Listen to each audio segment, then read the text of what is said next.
Get smoother, brighter skin instantly in one easy step. Dermalogica's daily microfoliant gives you the smooth, glowy skin you want without damaging your skin barrier. This gentle exfoliating powder activates with water to smooth out rough texture and brighten skin. It's powerful enough to deliver results, yet gentle enough to use every single day, even on sensitive skin. See the results for yourself. Visit Dermalogica.com and use code SMOOTH at cart for an exclusive free gift with $65 purchase. Toronto can't get off the mat without Mitch Marner. They're floundering. Tampa Bay, a little win streak finally has them into a wild card spot. I guess I'll get a good look at them here in 12, 13 days. But they haven't been great. The entire Atlantic Division has thus far underperformed. So let's look at the Metro Division. Can the Penguins not beat the New Jersey Devils? The Penguins handed the Devils their lunch before leaving for Sweden on that Saturday game. The Penguins absolutely handed the Devils their lunch, or fed them their hat, whatever you want to say. The Penguins dominated most of that game. You telling me they couldn't beat the New Jersey Devils in a playoff series? I think they could. Tell me they couldn't. I think they could beat the Capitals. Capitals are a bit of a paper tiger in that regard. Carolina, perhaps the Penguins rookies will play better. No, I don't think the Penguins would beat Carolina in a 7 games, but they could beat everybody else in a 7-game series. Just don't forget, I want you to think back to 2022. With the money on the table, how great Sidney Crosby was in that New York series. Until Jacob Trouba, I was just skating by with my elbow out at the exact wrong moment. I don't know how that ever happened. Took Crosby out for the rest of Game 5, which the Penguins lost, and Game 6, which the Penguins lost, and Game 7, which the Penguins had won, until once again the officiating sort of played a game with the Penguins. You can't knock a guy's helmet off and kick it away. That's a penalty. It should have been called. Game would have been over. Penguins win the series. So, yes, Cal, you are correct. Going back to your question, the Penguins very well could trade a UFA or two. Listen, you get down to it, and somebody makes a solid offer for Noel Acciari. Yeah, you probably take it. If it helps you long term, or even if it helps you in the interim, maybe you get a depth left defenseman. They are pretty short on those at the moment, or whatever it might be. I don't suppose right now Kevin Hayes has too much trade value. Who else are we thinking about? I happen to think they're going to start re-upping some of these guys. Wotherspoon has a 2-year deal. Is Ryan Shea on an expiring contract? Yeah, you're not going to trade Ryan Shea. Go to Jennifer. The Canucks and Dubas having an unspoken deal would be some of those future considerations they always toss around, yeah. Brick kinda Fontana. What will happen with Blomqvist? I suppose as you bring him up, he could be a third goalie if you trade Sheloffs. I don't know with you, Brick. I don't know, Brick. Blomqvist did not look like an NHL goalie last season. He didn't show me the steadiness, the poise, the puck stopping ability that screamed NHL goalie, even as a 1A guy. I guess he could be a third, kind of an emergency option. I struggle to tell you that he has an NHL future. That's me. That's not a goalie coach saying that. I just think he's got a lower ceiling than I think some of the fans and maybe some of the people around hockey thought he had. Thanks for the late stream, Dan. No problem, NES Addict. Another one of our originals here.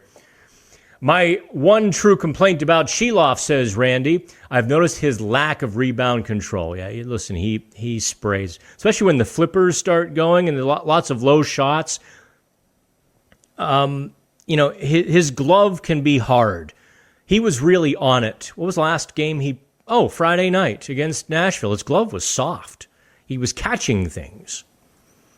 Previous games, he's been just swatting at things sort of like a bear, knocking the puck away, but not being able to catch it. Yeah, it's been a bit of a problem.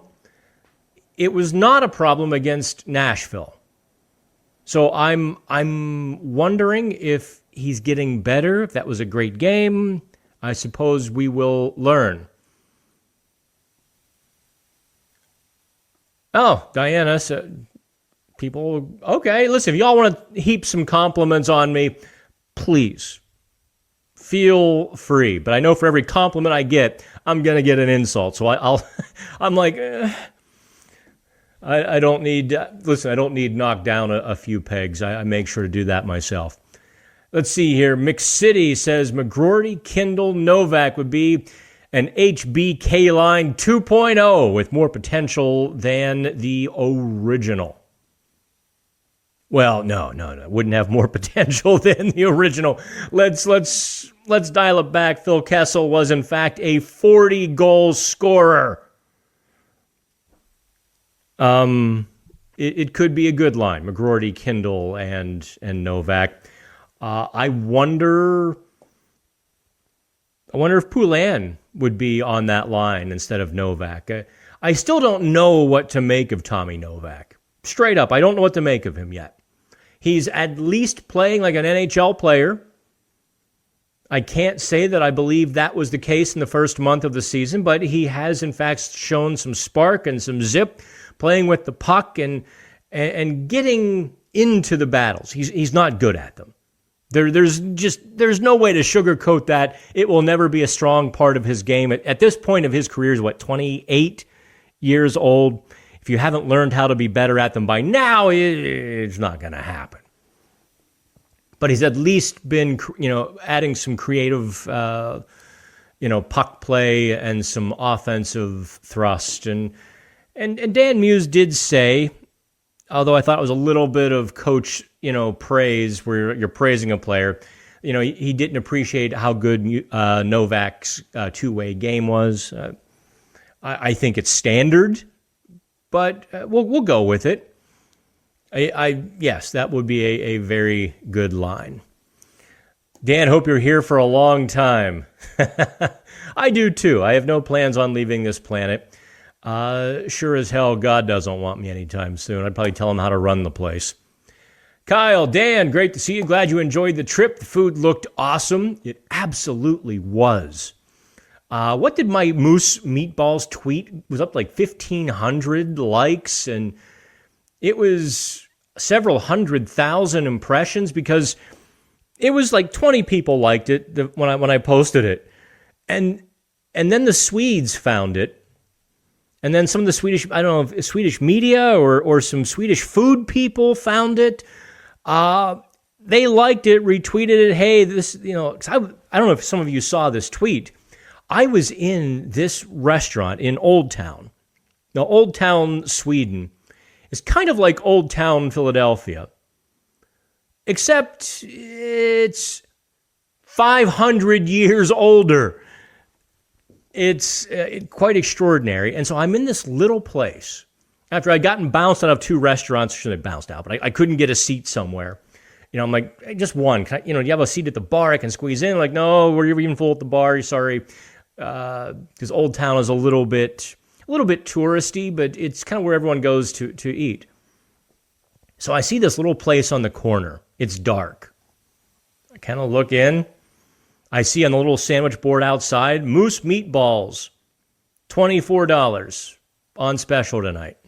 I'm like, well, that looks pretty good. I walk in, it's got this old grandma vine wallpaper, wooden chairs, like really thin old wooden chairs, tiny tables, some old pictures, like 100-year-old pictures on the wall of, whatever family reunion, grandma, and that candle on the candles everywhere in Sweden. Every place I ate by candlelight, which was, don't get me wrong, fantastic. More restaurants here should do that. Really just, it kind of makes everything just that much better, more relaxing.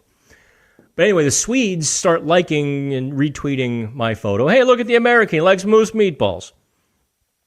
Then they started debating the fact that the moose meatballs came with kind of little square potatoes and some sort of sauce. I don't know, I didn't care. What else did it come with? Pickled beets, which, not my deal. And these fresh pickles. Again, not my deal, but they were really good. I just wanted the moose meat. I wanted to eat moose. And I couldn't get into the nicer places that had like a moose fillet. So, and then they all started arguing with each other on the side dishes, what the appropriate side dish should be to have moose meatballs.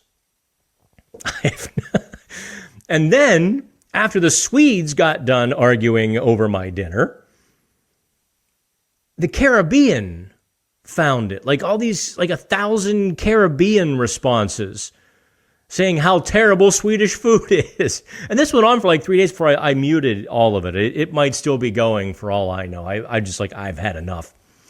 So, yes, just, it was not, I sat in that place. I had dinner mostly by myself. Eventually, some other people came in and sat, the other corner. But I had this little tiny table, as you saw in the picture. The table was no more than, say, 2 feet wide. Like, circular table with the candle. And it was, I couldn't have had a better little meal. Although the server, I guess there was a little bar in the back. The heck with that. She basically ignored me for a good 10 minutes after I was done.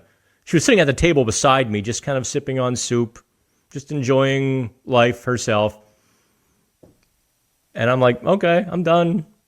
Waiting. I did have a dessert. I'll get back to your question, Kyle. For you foodies, I had a dessert, and they explained to me a little bit what it was. It's like this deep Swiss chocolate. Like it wasn't a milk chocolate. It was like just like, it was a cake of, maybe almost like a bit fudgy. The deep Swedish chocolate. Fried in butter. And then sprinkled with some coconut. Now, I'm not a coconut guy. And it was basically the size, a bit bigger than a golf ball. Basically the size of like a racquetball, I suppose. Oh my God, was it good. That was almost worth the fight. Now, the moose meatballs, kind of dry. It wasn't great, but that chocolate thing. Anyway, Kyle says, I appreciate your perspective on where the Pens head next. Exciting times. Thanks for all you guys. Listen, y'all don't need to thank me. I appreciate that you thank me. You are all very welcome. But this is my job. I'm serious. This is my job. Big Joe says, just stopping by. I'll listen tomorrow. Hey, Dan, hope you had a fun and nice trip. Happy you had safe travels. Yeah, it was a nice trip, and I certainly would go back to Stockholm. Wouldn't it be nice to meet Rutgers Kindle? What? I don't even know what you mean by that. Randy, maybe you're having a beer before I get there. By the way, I could not. In Sweden, would you believe like every bar I went into in Sweden had Brooklyn Brewing. Like the Brooklyn chocolate stouts and all the stuff you can get around here. And the one microbrewery named for Andrew Carnegie, I'm like, I'm definitely going there. Had Brooklyn and their own beers, and Like, oh, you like to try some Brooklyn beer? And I'm like, no, I can get that at home. But honest to God, I'd have 3 or 4 of these Swedish beers with various alcohol levels. Didn't feel a thing. Starting to worry about myself. But then they explained to me, like, the reason the hot dogs were so much better and the reason the beers and all of that, like the ingredients they use. They don't use the processed and all the chemicals and all of that sort of stuff.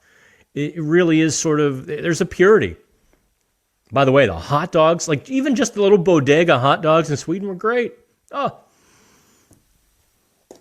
Let's see here. Pens. Dubas should get more credit for the Ryan Shea find. Absolutely. I'll put a pin in that here. Hang on one second. The guy has been super solid this season. What are your thoughts on him and Letang as a pair?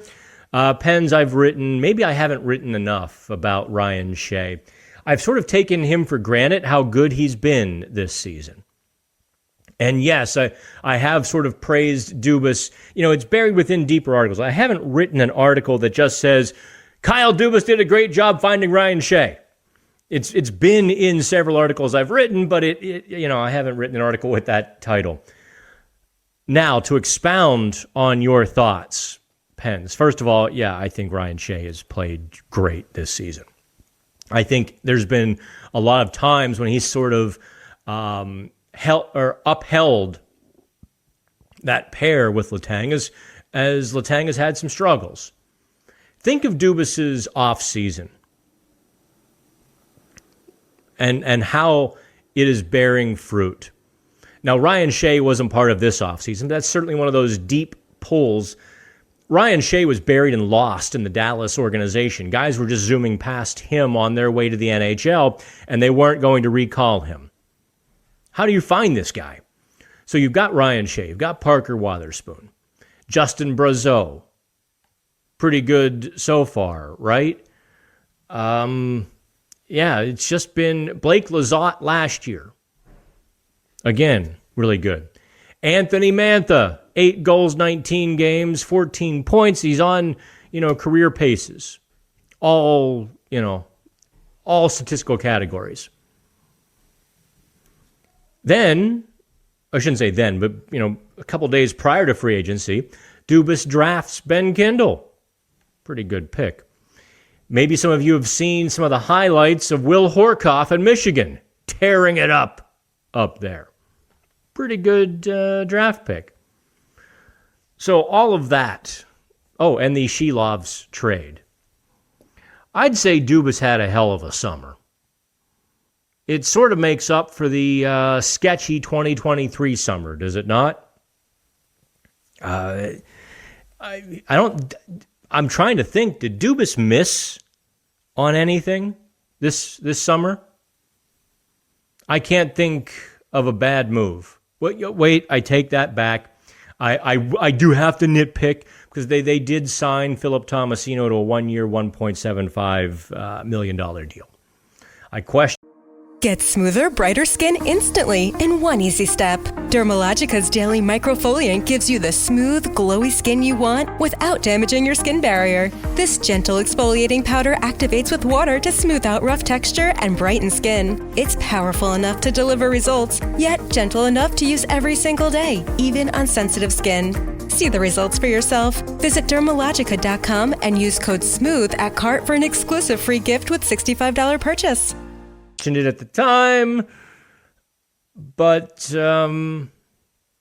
they still believed they could give him another shot. Obviously, that shot has ended. Okay, let's go to Jim. You guys are like in tandem. This is perfect. With Kyle's success trading and signings, will other GMs still want to play nice during future trades? Well, no GM wants to play nice. There are a couple. Jim Rutherford disciples, Alvin and Billy Guerin, who deal straight with you. And they sort of take pride in, yep, I'll deal straight. They don't exert undue pressure or, if they have you over a barrel, they don't necessarily extract every ounce of flesh that they can. They deal straight because then they know someday they'll be over a barrel and they expect you to return the favor. But yeah, GMs, there aren't many personal rivalries. Brian Burke was great for stirring up rivalries when he was a GM and in those meetings. And I don't know if there is anybody right now who's kind of the, shall we say, the Uranus of the solar system of GMs. I can't think of anybody. A lot of new GMs, too. So, I mean, sure, every GM, their job is to get as much as possible and to be as good as possible. The Kindle issue, can he grow a playoff beard? Absolutely not. He's hairless. I mean, you guys have seen the interviews with his shirt off. There's no chest hair going on there. There's going to be no playoff beard for Ben Kindle. He's going to have to go with the Crosby plan and just let the couple patches come in where they might. All right, Michael Thompson has a hypothetical trade for us. Okay, kids, strap in. Here we go. If Sergei Murashov keeps playing well, how would I feel if the Penguins traded Jari to Philly, that needs goalies, for Igor Zamula and a second? Getting a second-round pick for Jari? We're probably in that ballpark, are we not? Goalies are so tough to trade. I think one of the problems with trading with Philly would be, where are they in the standings? And listen, I know nothing about Igor Zamula as a player. I know less than nothing about Igor Zamula. I would have to look him up. I'd have to make a few phone calls and watch a bit of tape on him to have any real answer on this. So let's focus on kind of a downline prospect in a second. I think that's fair-ish for where Jari is right now in his career. Now, if he comes back, he continues playing lights out. He has a .915 save percentage in January. Maybe you ask for a tidbit more. Have you ever done live sports broadcasting? I think you would be good at it. Yeah. JFK, listen, I'm not just some guy on YouTube. I have done radio since I was actually in high school. I started as a senior doing an internship at WGEV Geneva College. They let me on the air as a high school senior. From there, I worked in commercial radio. Literally, from my first semester as a freshman, I worked in Williamsport. 105.1 WILQ. Hi, it's Kurt Daniels. I talked higher. Actually, sometimes I would try to talk lower. And I went by Kurt Daniels, which is my middle name and my first name flipped because I was on a country station. I was terrible. But yeah. Just to flash you through my career, I had a syndicated radio show across Canada and a handful of U.S. markets. The Fourth Period radio show, which is actually still going on Sirius XM on the NHL channel, because eventually NHL channel picked me up, and I did that for a handful of years. I split with the people that I was doing the show with because Sportsnet, Toronto 570 hired me, and I was the national guy on Saturdays for Sportsnet. Yeah. An American kid talking hockey on Sportsnet. Did that, came back and did 93.7 The Fan for several years, and then that all led, all of that led into creating Pittsburgh hockey now. But because I'd worked, at the national level, both on a smaller scale at the NHL home ice channel, which, sounds big, it's about that big. and then Sportsnet, which American fans don't understand how big that's ESPN basically. And yeah, in the course of my career, I was the Johnstown Chiefs play-by-play guy. That was in the ECHL. And I was the Team USA play-by-play guy for the 2000 and is it 5 or 6? When Sidney Crosby and Corey Perry, and because of the NHL strike, I think they call that the 2006 World Juniors. It starts so yeah, I've done a little bit of broadcasting and sportscasting. Best job on the planet. No offense to y'all, if an AHL team were to call me and offer me a living wage, I'd be gone in a heartbeat. See you guys. I would love to get back into play-by-play, but listen, at this point in my life, at this age, they don't want a 40-something-year-old guy, because my path to the NHL would be very limited. The NHL team wouldn't want me, wouldn't want to hire almost 50-year-old, even though I still feel like I'm 25 most days. Joe, well, as I have told a friend of mine on another continent, the Penguins are doing on the whole probably better than the local fans may have been expecting from them this season. Absolutely. Let's get to... Randy clarifies. All right, Randy put down the beer. Sorry, Dan. Wouldn't it be nice to see the McGroarty, Kindle, Koivunen line at some point this year? Randy, I know where your head is at on that, and it makes sense. I don't know where Ville Koivunen went. I don't know why. He was a little scrappy last season. A little bit feisty. Don't forget, the one goal he scored that was called off last year was him face first in the crease, trying to knock the puck in with his hand and act like he didn't do it.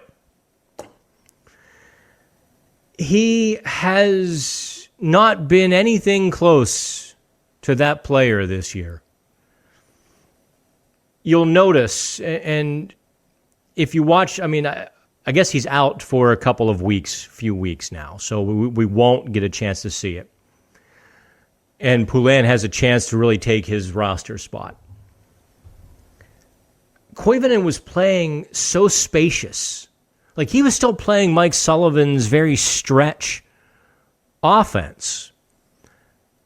But the Penguins were playing a very tight puck support, and so Koivunen was just kind of putting himself out of the play. Offensively, and even a little bit defensively, he didn't have the same connectivity to the rest of the team. He had, 7 assists in 8 games last year. You saw it, I saw it. He was a little spark plug. He was fun to watch, and the sky was the limit. In fact, in my season preview, which obviously this isn't going to happen, I wrote that it was entirely possible that Ville Koivunen could get a couple votes, albeit 4th or 5th place, for the Calder Trophy. Okay, that's kind of an oops, eh? So I'd probably drop the Koivunen part on that line for right now. Hey, Dan, late to the stream. I said a month ago, but I said once Sergei Miroshov gets called up, they won't send him down. He was their best goalie in camp, preseason, and now.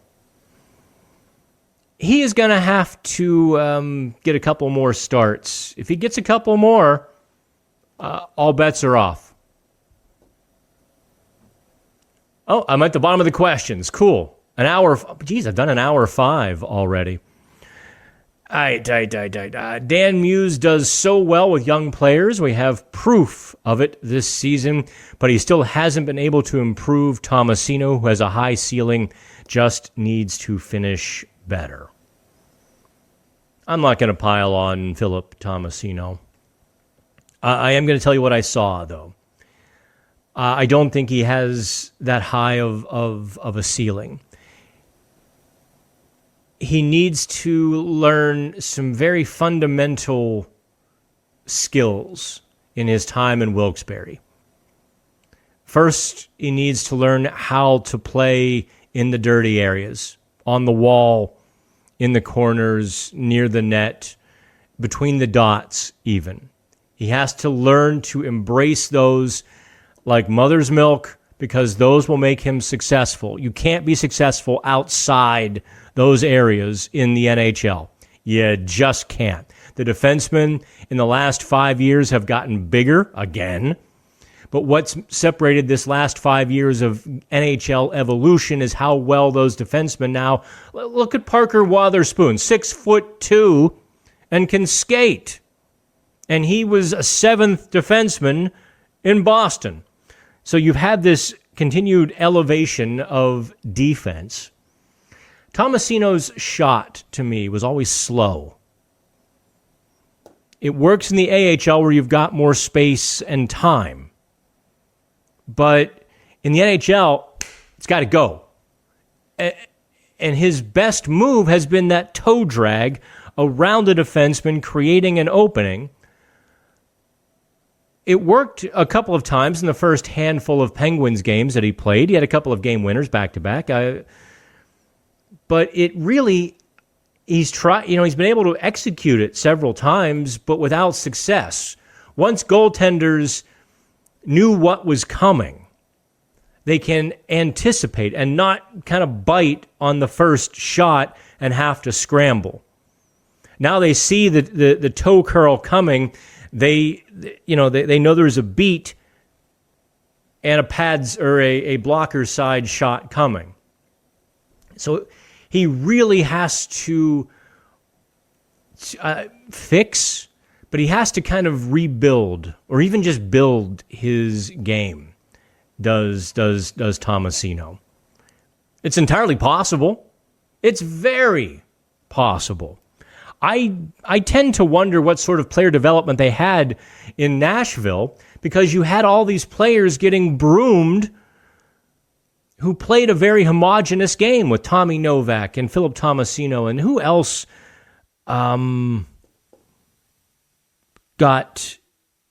dumped. There were three of them. Somebody else was sent somewhere else, and they wanted money. And listen, my brain's still a little bit recovering here from Sweden, but yeah. All right, kids, I appreciate you all. Let's see, did I get to? Yeah, we got to Murashov. I talked probably too much about Sweden. We talked about the strategy. Here's a little tidbit for you. If you stuck around this long, I'm going to give you a little behind-the-curtains story. And I'm the subject of it.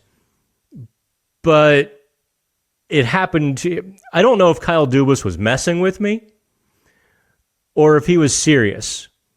Because at first we're like, everyone's like, he was messing with you. And then some of the details lined up. So I'm walking one way in the hallway, and Kyle has begun to lower his guard with us quite a bit this season. He doesn't stop and ask us how the families are. We're not to that point yet. But he acknowledges, hi, how you doing? Hey, Dan. Hey, hey, Taylor, hey, Josh, hey, Matt, so on and so forth. So I'm walking out of the locker room in Sweden. Kyle's walking the other way. He's headed towards the locker room. I nod. He nods like, hey, on the flight over, some fan told me they wanted to be you. I said, wait, what, seriously? Now, he doesn't break stride. He just keeps walking. I just completely stop in my tracks. I said, wait, what? He's like, they said they wanted to be you. I don't judge. And he kept walking. So if one of you actually had a flight over with Kyle Dubas, because I assumed he was on the air, the team charter, and it couldn't have happened. He was just, breaking my stones. And then I found out that no, he actually flew over independently because they had some meetings over in Sweden. So if one of you did that, and if any of you want to be me, I mean, you can live my life for a day. And that just, it boggles my mind that he has to be kidding, right? Okay, that's the story. You can debate if somebody actually would would want to be. I can't even say it out loud without feeling a little bit weird. All right, that is the end. I appreciate you all. Go have a good evening. In the meantime, have fun.